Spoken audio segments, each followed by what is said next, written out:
Welcome to The Explainer. Let's jump right in. Today, I want you to meet Thomas. Now, for most of his life, Thomas played exactly by society's rules. You know the drill? He was grinding, stressing, constantly burning out, and firmly entrenched in that whole hustle culture we hear so much about. But that all changed when he stumbled upon what can really only be described as a secret rule book to the universe. We're talking about a set of hidden mechanics that allowed him to master an entirely different way of living called reality bending. So today, we're breaking down insights that completely flip everything we've ever been taught about success, hard work, and problem solving right on its head. When Thomas first encountered this disruptive little quote from our source material, "I don't try, I just let it happen," he legitimately thought it was a joke. He was so deeply steeped in the corporate grind that the idea of effortless creation sounded completely absurd. From day one, we've all been sold this narrative, right? That if you aren't sweating, stressing, and sacrificing sleep, you just don't deserve the reward. But as Thomas dug deeper, he realized that the very act of trying was exactly the thing holding him back. Okay, let's dive into this ultimate paradigm shift Thomas had to make. He had spent decades following society's rule: no struggle, no pain, no success. The classic, exhausting grind set. But he discovered that the universe's rule actually operates in a completely different reality. According to these mechanics, struggling and pushing literally equals miscreating. Thomas realized that every single time he used sheer willpower to aggressively force an outcome, he was actively working against the natural laws of physics. He was generating massive friction right where there should be a smooth flow. So, the alternative to all that pushing was a brand new mental operating system Thomas had to install. It's known as the state of allowance. And this basically means fully accepting what is yours and letting it flow toward you without any resistance or force whatsoever. It's a really profound psychological shift from aggressively chasing your desires to confidently receiving them.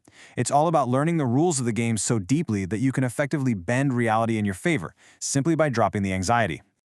Section 1. The Lie of Trying. Why Effort Actually Fails. Think about your own daily habits for a second. When Thomas faced a massive obstacle at work, his immediate instinct was to zero in, aggressively overanalyze it, and try to force a fix. But ask yourself, when you have a problem, does hyper-focusing on it actually make it disappear? The answer is a resounding no. The source material argues that this intense focus is actually a trap. It's a trap set by our logical yet highly limited conscious minds. Trying to force a solution usually just magnifies the stress. And so Thomas found himself stuck in this vicious psychological loop.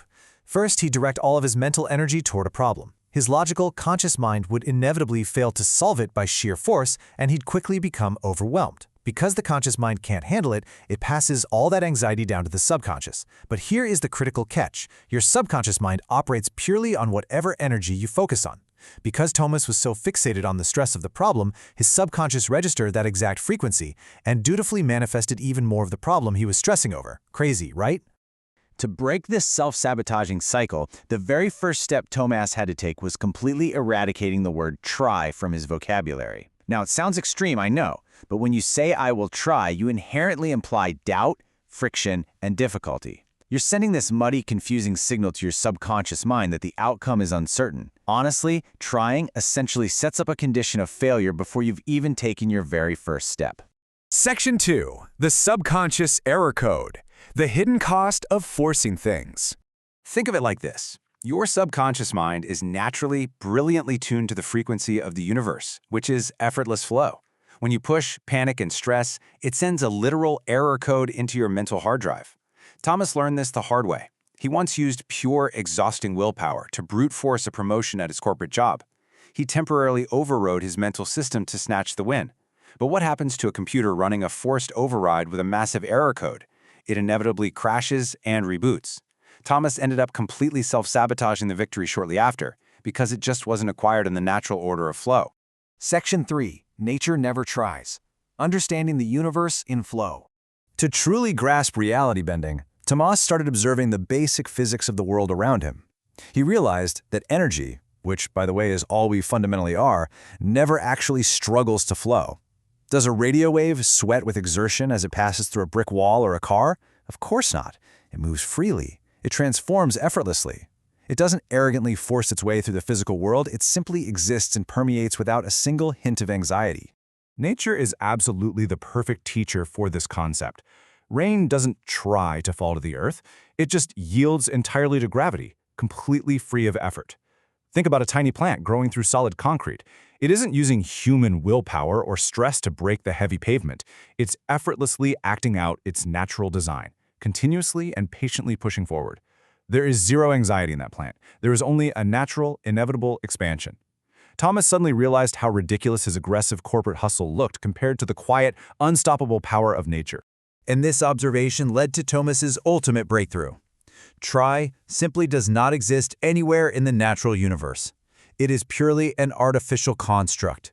It's an entirely made-up language and idea created by human beings to glorify suffering. The entire rest of reality operates completely without it. Thomas understood that if he actually wanted to bend reality to his favor, he couldn't play by society's exhausting, fabricated rules anymore. He had to align perfectly with how reality actually works on a mechanical level. Section 4. The Physics of Flow.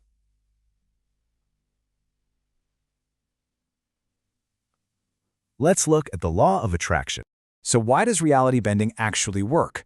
Well, Thomas learned that our thoughts are quite literally quantum energy, vibrating at specific frequencies. By the law of attraction, this vibration harmonizes with and pulls in matching components from reality.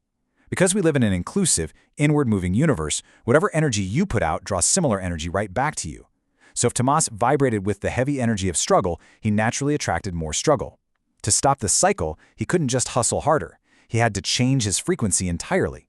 As Einstein famously suggested, you just cannot fix a mind stuck in a problem with the exact same anxious mind that created it.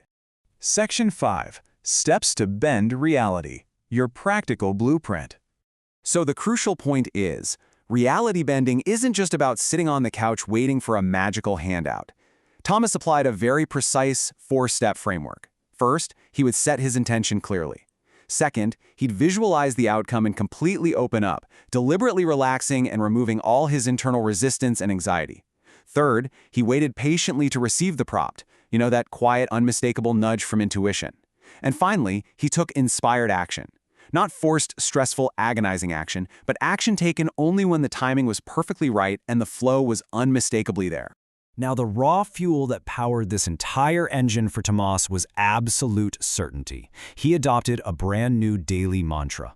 I naturally expect everything that I desire must come to me. Notice the subtle phrasing there. Not I hope it will come. Not I'm going to try to make it come. It must come. When you operate from a profound state of total knowing rather than hoping, you completely eliminate the friction of doubt. You confidently, quietly accept what you already know is yours. Thomas made a vital choice. He chose to stop sacrificing his health, his sanity, and his happiness just to force a superficial win. He realized that forcing success triggers that subconscious error code we talked about, practically guaranteeing self-sabotage down the line. By stepping back, getting into a state of allowance, and dropping the exhausting struggle, he allowed reality to bend effortlessly toward him. It completely transformed his life. So as we wrap up this explainer today, I want to leave you with one final profound question to consider. Are you still trying, or are you finally ready to allow?